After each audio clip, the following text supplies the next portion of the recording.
What if I don't have any cash buyers, right? That's the question. That's the question that everybody, right? You know, that's what we're looking at. So I'm going to show you a couple different ways to pull up some cash buyers. I'm going to go briefly through it so we can open it up to questions. Make sure that you get this cash buyer pack at TTP Insider. It's going to give you a real, a written breakdown so that you can just follow the instructions as opposed to having to write all the notes as I'm talking here and more questions pop up. All right. So first of all, let's look here. Let's jump into the computer. Hopefully it's still open. Okay, great. This is perfect. Okay, let's jump in here.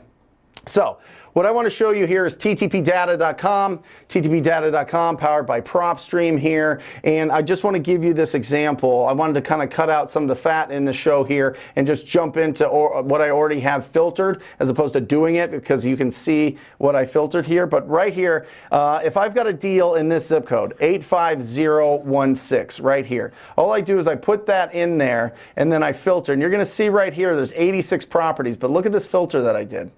All right, right here, owner occupied, no. Single family. Why did I do single family as opposed to everything? Well, I have a single family house that I want to sell. I just locked up a single family house. I want to go for the people that are buying single family properties. Well, what if it's a condo? Put in condo. What if it's a townhouse? Put in townhouse. I want to go after what I'm targeting, which is properties that are older, right? So if I'm targeting properties that were built before 1990, I want to look for buyers that are buying properties that were built before 1990. So I put 1990 or earlier there. Okay, I want to look for people that bought it in the last year. I want people that are active buyers right now, 1 year of ownership or less. And then I look at, okay, if this property gets totally cleaned up, what does it sell for? Well, it sells for $500,000. Okay, so I want to look for people that are buying cash properties at maybe $450,000, or I could even push that up to $500,000. But I like it a little bit lower because they want to get some deals, right? So I look for the people that are buying for $450,000 or less. Boom, right there. Okay, so that is what I filtered to get to these unique properties. Now I put it here for a reason. Can you get me off the screen for a second so I can show them the bottom here, Matt? I need the very bottom, so I need the TTP data. They get it. Right down here, see how I'm on page 2? And this is pretty typical. So on page 2, what ends up happening, you see these ones that don't have a picture on them? You see these? Now look at the estimated equity. This one's a little rough, but look at this. Look at this.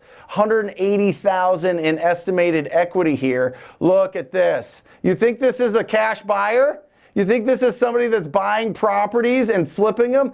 Absolutely. I'm going to take this. I'm going to take this. The mailing address. I'm going to put it into batchskiptracing.com because, listen, they are able to skip trace LLCs and trusts now. It's absolutely bananas. You need to really start going back through your list and making sure that you're putting in the LLCs, because a lot of people aren't doing it. A lot of people are still removing it, and they're getting lazy just calling the regular list that they already skip trace because they spend a bunch of money. Get in there and get that deal. All right, get these properties. That'll help you get that deal. So I would take this, I would take the mailing address, I would put it into batch, I would skip trace it, and I would reach out to them. You can also probably search it on Google and see how that pops up and look at some of these things. Lux Management there, Lux here. Come on, this is probably who it's about. I've got their phone number somewhere in here, you know, right here. Come on. Woo!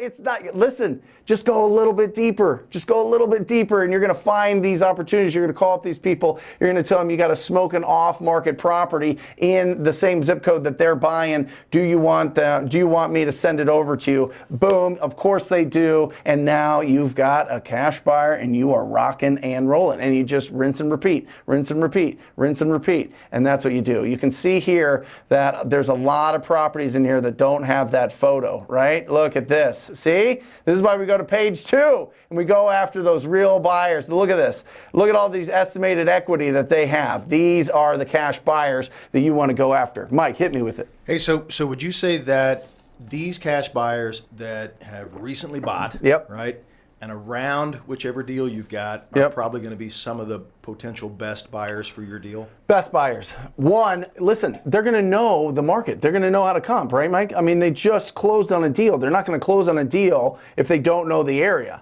you know, and so they're going to be hungry for more opportunities in that area. I would think they want to keep their crews close by, too. Absolutely. Easier to manage Great versus driving point. across They town. keep all of their construction and all their subcontractors close so that they can just go boom and then move a couple miles, boom.